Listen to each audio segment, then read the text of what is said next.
and they flew these aircraft. They maneuvered from the takeoff altitude right down to low and brought these things into New York, actually found themselves from where they were to their targets and did it. And with very little training, these people didn't even know how to land an airplane. Rob, is there something about the 777, though, that would have made it harder for this far less experienced co-pilot to maneuver it in the way they believe it was maneuvered from, the point it turned around thereafter? No, I don't think so. I mean, this young fella had quite a bit of time in the Boeing 737. And inside the cockpit, they look very similar. They really do. And the controls move the same. As far as the pilots go, they don't know how big the airplane is behind them. What sense does pilot suicide make when they turned the plane around? They turned it west, they turned it south, they were over an ocean. That ocean wasn't good enough. I mean, what could the working theory on that have been? Well, the one thing I think is important that we remember is that if this really was a suicide, if this man was really distraught, we're trying to figure this out in some sort of logical manner.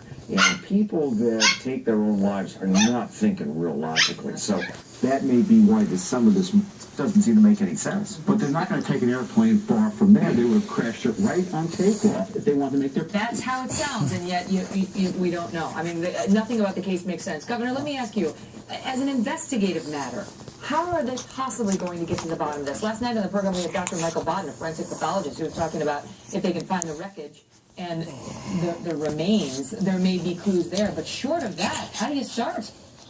Well, it's really tough, and I think that one thing we don't know, or we are not sure about, is how it all happened. What happened? Was it catastrophic? Was it pilot suicide? Was it a hijacking? But you got to start someplace, and as a former FBI agent in the investigative picture, you start with somebody, and a captain whose marriage just busted out, whose girlfriend just busted out, and whose political hero just busted out and was jailed. Maybe that did completely screw him up and he went crazy. That's a good place to start.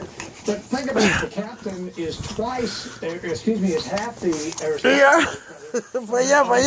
You would think, well, maybe the co-pilot would be tougher and stronger and can overpower the captain. There are just so many unanswered questions, but you bring together the best and the brightest from the principal countries involved, China, Singapore, the United States, obviously, and Japan, and Malaysia, and see where you begin. But I'd start with the captain, although that may be a dead end. But in your experience, Governor, with the FBI, do you believe that they will find some clue that suggests he was planning an event, on those deleted FBI files or otherwise? Because so far the reports are they have found none of that. Well, and that's a great question, Megan, and who knows? Because, they have taken all of his stuff. They have examined him from A to Z, from stem to stern, and what have they found? I don't know. All we read is what they say in the newspaper. Somebody who is not permitted to say says something. But I think as time passes, we will find out. But the way you start, certainly the criminal investigation, is with that captain first, and then you go on down the chain. Rob, a question for you. Flying 7 hours and going back over the ocean, the passengers on board that plane were alive. You have to think that they would have realized something was very wrong and done something. Do you think it's a fair presumption that they were not alive or that they were at least incapacitated for the majority of that journey?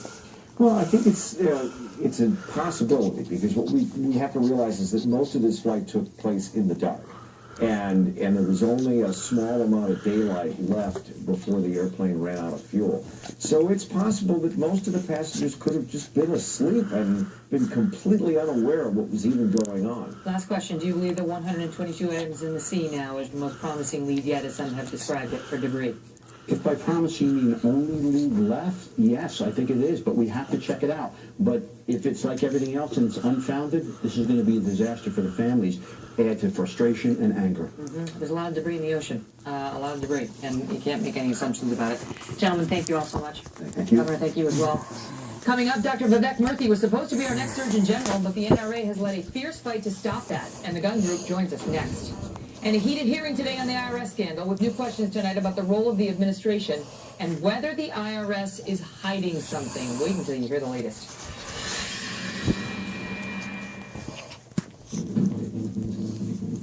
Some secrets we outrun.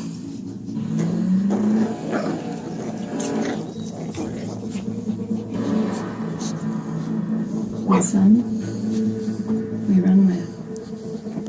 The Acura TL Special Edition with 280 horsepower. Performance that hides in plain sight.